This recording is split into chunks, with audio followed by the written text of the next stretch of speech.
ಪ್ರಿಯ ವೀಕ್ಷಕರೇ ನಮಸ್ಕಾರ. ನಮ್ಮ ಹಳ್ಳಿ ಸುದ್ದಿ ಯೂಟ್ಯೂಬ್ ಚಾನೆಲ್ಗೆ ತಮ್ಮೆಲ್ಲರೂ ಕೂಡ ಆತ್ಮೀಯವಾದ ಸ್ವಾಗತ. ಪಿಎಂ ಕಿಸಾನ್ ಸನ್ಮಾನ್ ನಿಧಿ ಯೋಜನೆಯ 23ನೇ ಕಂತಿನ ಬಗ್ಗೆ ಮತ್ತೊಂದು ಬಿಗ್ ಅಪ್ಡೇಟ್ ಒಂದು ಬಂದಿದೆ. ಹೌದು, ಅದರ ಬಗ್ಗೆ ಸಂಪೂರ್ಣವಾದ ಮಾಹಿತಿಯನ್ನು ನಾನು ಈ ವಿಡಿಯೋದಲ್ಲಿ ತಿಳಿಸಿಕೊಡ್ತಾ ಹೋಗ್ತೇನೆ. 23ನೇ ಕಂತಿನ ಬಿಡುಗಡೆ ದಿನಾಂಕ ಯಾವಾಗ, ಯಾವ ಜಿಲ್ಲೆಗೆ ಮೊದಲು ಜಮಾ ಆಗಲಿದೆ, ಜಮಾ ಆಗ್ಬೇಕಂದ್ರೆ ಯಾವೆಲ್ಲ ಕೆಲಸವನ್ನ ಮಾಡಬೇಕು ಎಲ್ಲವನ್ನೂ ಕೂಡ ನಾನು ಈ ವಿಡಿಯೋದಲ್ಲಿ ತಿಳಿಸಿಕೊಡ್ತಾ ಹೋಗ್ತೀನಿ. ದಯವಿಟ್ಟು ವಿಡಿಯೋನ ಎಲ್ಲೂ ಕೂಡ ಮಧ್ಯದಲ್ಲಿ ಸ್ಕಿಪ್ ಮಾಡದೆ ಸಂಪೂರ್ಣವಾಗಿ ನೋಡಿ. ಅದಕ್ಕೂ ಮೊದಲು ನೀವಿನ್ನೂ ನಮ್ಮ ಚಾನೆಲ್ನ ಸಬ್ಸ್ಕ್ರೈಬ್ ಆಗಿಲ್ಲ ಅಂತಂದ್ರೆ ಈ ಕೂಡಲೇ ಸಬ್ಸ್ಕ್ರೈಬ್ ಆಗಿ ಹಾಗೆ ಬೆಲ್ ಐಕನ್ ಕ್ಲಿಕ್ ಮಾಡಿ ಆಲ್ ಅಂತ ಸೆಲೆಕ್ಟ್ ಮಾಡ್ಕೊಳ್ಳಿ. ಆತ್ಮೀಯ ರೈತ ಬಾಂಧವರೇ ಎಲ್ಲರೂ ಕೂಡ ನಮಸ್ಕಾರ. ನಮ್ಮ ಚಾನೆಲ್ಗೆ ನಿಮ್ಮೆಲ್ಲರೂ ಕೂಡ ಆತ್ಮೀಯವಾದ ಸ್ವಾಗತ. ಇವತ್ತಿನ ವಿಡಿಯೋದಲ್ಲಿ ನಾವು ದೇಶದ ಹಾಗೂ ರಾಜ್ಯದ ಸಮಸ್ತ ರೈತರಿಗೆ ಅತ್ಯಂತ ಪ್ರಮುಖವಾದ ಒಂದು ಸಂತೋಷದ ಸುದ್ದಿಯೊಂದನ್ನು ಹೊತ್ತು ತಂದಿದ್ದೇವೆ. ಕೇಂದ್ರ ಸರ್ಕಾರದ ಮಹತ್ವಾಕಾಂಕ್ಷಿ ಯೋಜನೆಯಾದ ಪ್ರಧಾನ ಮಂತ್ರಿ ಕಿಸಾನ್ ಸನ್ಮಾನ್ ನಿಧಿ ಯೋಜನೆಯ 23ನೇ ಕಂತಿನ ಹಣಕ್ಕಾಗಿ ಕಾಯುತ್ತಿರುವ ಲಕ್ಷಾಂತರ ರೈತರಿಗೆ ಮಹತ್ವದ ಅಧಿಕೃತ ಅಪ್ಡೇಟ್ಗಳು ಲಭ್ಯವಾಗಿವೆ. ಈ 23ನೇ ಕಂತಿನ 2,000 ರೂಪಾಯಿ ಹಣ ಯಾವಾಗ ಬಿಡುಗಡೆ ಆಗಲಿದೆ, ರೈತರ ಖಾತೆಗೆ ಯಾವ ದಿನಾಂಕದಂದು ಜಮಾ ಆಗಲಿದೆ ಮತ್ತು ಈ ಬಾರಿ ಕೇಂದ್ರ ಸರ್ಕಾರ ತಂದಿರುವ ಪ್ರಮುಖ ಬದಲಾವಣೆಗಳೇನು ಎಂಬುದನ್ನು ಈ ವಿಡಿಯೋದಲ್ಲಿ ಸಂಪೂರ್ಣವಾಗಿ ತಿಳಿದುಕೊಳ್ಳೋಣ. ನೀವೇನಾದರೂ ಮೊದಲ ಬಾರಿಗೆ ನಮ್ಮ ಚಾನೆಲ್ನ ವೀಕ್ಷಿಸುತ್ತಿದ್ರೆ ತಕ್ಷಣ ಸಬ್ಸ್ಕ್ರೈಬ್ ಮಾಡಿಕೊಳ್ಳಿ ಹಾಗೂ ಈ ಉಪಯುಕ್ತ ಮಾಹಿತಿಯನ್ನು ನಿಮ್ಮ ಸ್ನೇಹಿತರೊಂದಿಗೆ ಹಂಚಿಕೊಳ್ಳಿ. ರೈತ ಬಾಂಧವರೇ, ನಿಮ್ಮೆಲ್ಲರೂ ಕೂಡ ತಿಳಿದಿರುವಂತೆ ಕಳೆದ ಮಾರ್ಚ್ 13ರಂದು ಗೌರವಾನ್ವಿತ ಪ್ರಧಾನಿ ನರೇಂದ್ರ ಮೋದಿ ಅವರು ಅಸ್ಸಾಂನ ಗುವಾಹಟಿಯಲ್ಲಿ ನಡೆದ ಬೃಹತ್ ಕಾರ್ಯಕ್ರಮದ ಮೂಲಕ ಪಿಎಂ ಕಿಸಾನ್ ಯೋಜನೆಯ 22ನೇ ಕಂತಿನ ಹಣವನ್ನು ದೇಶದ ಕೋಟ್ಯಾಂತರ ರೈತರ ಬ್ಯಾಂಕ್ ಖಾತೆಗಳಿಗೆ ನೇರವಾಗಿ ವರ್ಗಾವಣೆ ಮಾಡಿದ್ದರು. ಪ್ರತಿಯೊಬ್ಬ ರೈತರ ಖಾತೆಗೆ 2,000 ರೂಪಾಯಿಗಳಂತೆ ಡಿಬಿಟಿ ಮೂಲಕ ಯಶಸ್ವಿಯಾಗಿ ಹಣ ಜಮಾ ಆಗಿತ್ತು. ಆ ಕಂತು ಮುಗಿದು ಈಗ 4 ತಿಂಗಳುಗಳು ಕಳೆಯುತ್ತಾ ಬಂದಿದ್ದು ಪ್ರಸ್ತುತ ಮುಂಗಾರು ಬೆಳೆ ಆರಂಭವಾಗಿದೆ. ರಾಜ್ಯಾದ್ಯಂತ ರೈತರು ಬಿತ್ತನೆ ಕಾರ್ಯಗಳಲ್ಲಿ ಬ್ಯುಸಿಯಾಗಿದ್ದಾರೆ.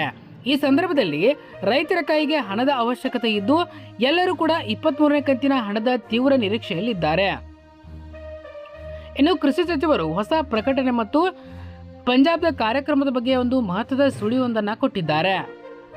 ಅದೇನಪ್ಪ ಅಂತಂದ್ರೆ, ಈ ನಡುವೆ ಕೇಂದ್ರದ ನೂತನ ಕೃಷಿ ಸಚಿವರಾಗಿ ಅಧಿಕಾರ ವಹಿಸಿಕೊಂಡಿರುವ ಶಿವರಾಜ್ ಸಿಂಗ್ ಚೌಹಾಣ್ ಅವರು ಪಿಎಂ ಕಿಸಾನ್ 23ನೇ ಕಂತಿನ ಹಣ ಬಿಡುಗಡೆಗೆ ಸಂಬಂಧಿಸಿದಂತೆ ಅತ್ಯಂತ ಮಹತ್ವದ ಮಾಹಿತಿಯೊಂದನ್ನು ಹಂಚಿಕೊಂಡಿದ್ದಾರೆ. ಕೇಂದ್ರ ಸರ್ಕಾರದ ಮಟ್ಟದಲ್ಲಿ ಕಂತಿನ ಹಣ ಬಿಡುಗಡೆಗೆ ಅಗತ್ಯವಿರುವ ಎಲ್ಲ ರೀತಿಯ ತಾಂತ್ರಿಕ ಹಾಗೂ ಆಡಳಿತಾತ್ಮಕ ಸಿದ್ಧತೆಗಳು ಈಗಾಗಲೇ ಪೂರ್ಣಗೊಂಡಿವೆ ಎಂದು ಅವರು ತಿಳಿಸಿದ್ದಾರೆ. ಈ ಬಾರಿ ಪ್ರಧಾನಿ ನರೇಂದ್ರ ಮೋದಿ ಅವರು ಪಂಜಾಬ್ ರಾಜ್ಯದಲ್ಲಿ ಆಯೋಜಿಸಲಾಗುವ ವಿಶೇಷ ಸಮಾರಂಭದಲ್ಲಿ ಪಾಲ್ಗೊಂಡು ಅಲ್ಲಿಂದಲೇ ಸಿಂಗಲ್ ರಿಮೋಟ್ ಕ್ಲಿಕ್ ಮಾಡುವ ಮೂಲಕ ದೇಶದ ಎಲ್ಲ ಅರ್ಹ ರೈತರ ಖಾತೆಗಳಿಗೆ 23ನೇ ಕಂತಿನ ಹಣವನ್ನು ನೇರವಾಗಿ ವರ್ಗಾಯಿಸಲಿದ್ದಾರೆ ಎಂಬ ಪ್ರಮುಖ ವರದಿಗಳು ಲಭ್ಯವಾಗಿವೆ. ಹಣ ಬಿಡುಗಡೆಗೂ ಮುನ್ನ ಕೇಂದ್ರ ಸರ್ಕಾರವು ಒಂದು ಮಹತ್ವದ ಅಭಿಯಾನವನ್ನು ಹಮ್ಮಿಕೊಳ್ಳುತ್ತಿದೆ.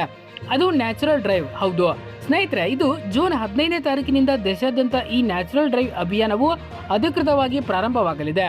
ಇದು ಜೂನ್ 15ರಿಂದ ಜೂನ್ 25ರವರೆಗೆ ಸುಮಾರು 10 ದಿನಗಳ ಕಾಲ ಸತತವಾಗಿ ನಡೆಯಲಿದೆ. ಪ್ರತಿ ಬಾರಿಯೂ ಪಿಎಂ ಕಿಸಾನ್ ಹಣವನ್ನು ಬಿಡುಗಡೆ ಮಾಡುವ ಮುನ್ನ ಯಾವುದೇ ತಾಂತ್ರಿಕ ತೊಂದರೆಯಿಂದ ಹಣ ಸಿಗದೆ ವಂಚಿತರಾಗಿರುವ ರೈತರ ಸಮಸ್ಯೆಗಳನ್ನ ಬಗೆಹರಿಸಲು ಈ ಅಭಿಯಾನವನ್ನು ನಡೆಸಲಾಗುತ್ತಿದೆ. ಕಳೆದ 22ನೇ ಕಂತಿನ ಹಣ ಯಾರಿಗೆ ಬಂದಿಲ್ಲವೋ ಅಥವಾ ಯಾರ ಖಾತೆ ತಡೆ ಹಿಡಿಯಲ್ಪಟ್ಟಿದೆಯೋ ಅಂತ ರೈತರಿಗೆ ಇದು ಅತ್ಯುತ್ತಮ ಅವಕಾಶವಾಗಿದೆ. ಈ ನ್ಯಾಚುರಲ್ ಡ್ರೈವ್ನಲ್ಲಿ ಮುಖ್ಯವಾಗಿ 2 ಕೆಲಸಗಳನ್ನ ಮಾಡುವುದು ಅತ್ಯಂತ ಕಡ್ಡಾಯಗೊಳಿಸಲಾಗಿದೆ. ಮೊದಲನೇದಾಗಿ, ಪ್ರತಿಯೊಬ್ಬ ಫಲಾನುಭವಿ ರೈತರು ತಮ್ಮ ಪಿಎಂ ಕಿಸಾನ್ ಖಾತೆಗೆ KYC ಪ್ರಕ್ರಿಯೆಯನ್ನು ಪೂರ್ಣಗೊಳಿಸಿರಬೇಕು. ಎರಡನೇದಾಗಿ, ಕೇಂದ್ರ ಸರ್ಕಾರ ಜಾರಿಗೆ ತಂದಿರುವ ಸೆಂಟ್ರಲ್ ಫಾರ್ಮರ್ ID ಅಥವಾ ರೈತರ ಗುರುತಿನ ಚೀಟಿಯನ್ನ ಮಾಡಿಸಿಕೊಂಡಿರಬೇಕು. ಯಾರಿಗೆಲ್ಲ ಕಳೆದ ಬಾರಿ ಹಣ ಜಮಾ ಆಗಿಲ್ವೋ ಅವರು ಈ 10 ದಿನಗಳ ಒಳಗೆ ಈ 2 ಪ್ರಕ್ರಿಯೆಗಳನ್ನ ಕಡ್ಡಾಯವಾಗಿ ಪೂರೈಸಬೇಕಾಗುತ್ತದೆ. ಇಲ್ಲದಿದ್ರೆ ಮುಂಬರುವ 23ನೇ ಕಂತಿನ 2,000 ರೂಪಾಯಿ ಹಣ ನಿಮ್ಮ ಖಾತೆಗೆ ಜಮಾ ಆಗುವುದಿಲ್ಲ ಎಂದು ಅಧಿಕಾರಿಗಳು ಸ್ಪಷ್ಟಪಡಿಸಿದ್ದಾರೆ. ಕೇಂದ್ರ ಸರ್ಕಾರವು ಪಿಎಂ ಕಿಸಾನ್ ಯೋಜನೆ ಹಣವು ಕೇವಲ ನಿಜವಾದ ಮತ್ತು ಕಷ್ಟದಲ್ಲಿರುವ ಅರ್ಹ ರೈತರನ್ನ ಮಾತ್ರ ತಲುಪಬೇಕು ಎಂಬ ಉದ್ದೇಶದಿಂದ ನಿಯಮಗಳನ್ನ ಮತ್ತಷ್ಟು ಕಠಿಣಗೊಳಿಸಲಾಗಿದೆ. ಹೊಸ ನಿಯಮಗಳ ಪ್ರಕಾರ ಒಂದು ಕುಟುಂಬದಲ್ಲಿ ಗಂಡ ಮತ್ತು ಹೆಂಡತಿ ಇಬ್ಬರ ಹೆಸರಿನಲ್ಲಿ ಜಮೀನಿದ್ದು ಇಬ್ಬರು ಹಣ ಪಡೆಯುತ್ತಿದ್ರೆ ಇನ್ನು ಮುಂದೆ ಒಬ್ಬರಿಗೆ ಮಾತ್ರ ಹಣ ಸಿಗಲಿದೆ. ಇನ್ನು ಯೋಜನೆ ಕೇವಲ 5 ಎಕರೆಗಿಂತ ಕಡಿಮೆ ಕೃಷಿ ಭೂಮಿ ಹೊಂದಿರುವ ಸಣ್ಣ ಮತ್ತು ಅತಿ ಸಣ್ಣ ರೈತರಿಗೆ ಮಾತ್ರ ಸೀಮಿತವಾಗಿದೆ. ಯಾವುದೇ ಕುಟುಂಬದ ಸದಸ್ಯರು ಸರ್ಕಾರಿ ಅಥವಾ ಅರೆ ಸರ್ಕಾರಿ ನೌಕರರಾಗಿದ್ದು ಅವರ ಹೆಸರಿನಲ್ಲಿ ಜಮೀನು ಇದ್ದರೂ ಸಹ ಅವರಿಗೆ ಈ ಹಣ ದೊರೆಯುವುದಿಲ್ಲ. ಅಂತವರ ಖಾತೆಗಳನ್ನ ಈಗಾಗಲೇ ಸ್ಥಗಿತಗೊಳಿಸಲಾಗುತ್ತಿದೆ.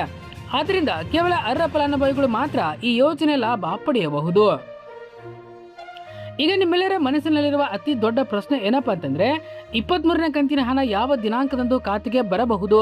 ಮೂಲಗಳ ಪ್ರಕಾರ ಜೂನ್ 15ರಿಂದ 25ರವರೆಗೆ ನ್ಯಾಚುರಲ್ ಡ್ರೈವ್ ಮುಗಿದ ತಕ್ಷಣವೇ ಅಧಿಕೃತ ದಿನಾಂಕ ಪ್ರಕಟವಾಗಲಿದೆ. ಮುಂದಿನ ವಾರದಲ್ಲಿ ಪಿಎಂ ಕಿಸಾನ್ ಅಧಿಕೃತ ಪೋರ್ಟಲ್ ಹಾಗೂ ಟ್ವಿಟರ್ ಖಾತೆಯಲ್ಲಿ ಕೇಂದ್ರ ಕೃಷಿ ಸಚಿವಾಲಯದಂತ ನಿಖರ ದಿನಾಂಕವನ್ನು ಪ್ರಕಟಿಸಲಿದೆ. ಜೂನ್ ಕೊನೆಯ ವಾರದಲ್ಲಿ ಅಂದ್ರೆ ಜೂನ್ 25ರಿಂದ 30ರ ಒಳಗಾಗಿ ಪ್ರಧಾನಮಂತ್ರಿ ನರೇಂದ್ರ ಮೋದಿ ಅವರು ದೇಶದ ಎಲ್ಲ ಅರ್ಹ ರೈತರ ಖಾತೆಗಳಿಗೆ 23ನೇ ಕಂತಿನ ಒಟ್ಟು ಹಣವನ್ನ ಜಮಾ ಮಾಡಲಿದ್ದಾರೆ ಎಂಬುದು ಬಹುತೇಕ ಖಚಿತವಾಗಿದೆ. ಸ್ನೇಹಿತರೆ, ನಿಮ್ಮ KYC ಅಥವಾ ಸೆಂಟ್ರಲ್ ಫಾರ್ಮರ್ ಐಡಿಯನ್ನ ನೀವು ಕೂಡ ಬಾಕಿ ಇದ್ರೆ ತಡೆ ಮಾಡಬೇಡಿ. ತಕ್ಷಣ ನಿಮ್ಮ ಹತ್ತಿರದ ನಾಗರಿಕ ಸೇವಾ ಕೇಂದ್ರಗಳಾದ ಕರ್ನಾಟಕ ಒನ್, ರೈತ ಸಂಪರ್ಕ ಕೇಂದ್ರ ಅಥವಾ ಸ್ಥಳೀಯ ಕೃಷಿ ಇಲಾಖೆ ಕಚೇರಿಗೆ ಭೇಟಿ ನೀಡಿ ಅಲ್ಲಿಗೆ ಹೋಗುವಾಗ ನಿಮ್ಮ ಆಧಾರ್ ಕಾರ್ಡ್, ಜಮೀನಿನ ಪಹಣಿ ಮತ್ತು ಆಧಾರ್ ಕಾರ್ಡ್ಗೆ ಲಿಂಕ್ ಆಗಿರುವ ಮೊಬೈಲ್ ಸಂಖ್ಯೆನ ಕಡ್ಡಾಯವಾಗಿ ತೆಗೆದುಕೊಂಡು ಹೋಗಿ ಅಲ್ಲಿನ ಸಿಬ್ಬಂದಿಗಳು ನಿಮಗೆ ಉಚಿತವಾಗಿ ಅಥವಾ ನಿಯಮಿತ ಶುಲ್ಕದಲ್ಲಿ KYC ಮತ್ತು ಫಾರ್ಮರ್ ಐಡಿಯನ್ನ ಮಾಡಿಕೊಡುತ್ತಾರೆ. ಇಷ್ಟನ್ನು ಮಾಡಿದ್ರೆ ಮುಂದಿನ 15 ದಿನಗಳಲ್ಲಿ ನಿಮ್ಮ ಖಾತೆಗೆ ಯಾವುದೇ ತೊಂದರೆ ಇಲ್ಲದೆ 2,000 ರೂಪಾಯಿ ಜಮಾ ಆಗುತ್ತದೆ. ಈ ಮಾಹಿತಿ ನಿಮಗೆ ಉಪಯುಕ್ತವೆನಿಸಿದ್ರೆ ವಿಡಿಯೋಗೆ ಒಂದು ಲೈಕ್ ಮಾಡಿ. ಈ ಮಾಹಿತಿ ನಿಮಗೆ ಇಷ್ಟವಾಗಿದ್ರೆ, ಉಪಯುಕ್ತ ಅನಿಸಿದ್ರೆ ಈಗಲೇ ವಿಡಿಯೋಗೆ ಒಂದು ಲೈಕ್ ಕೊಡಿ.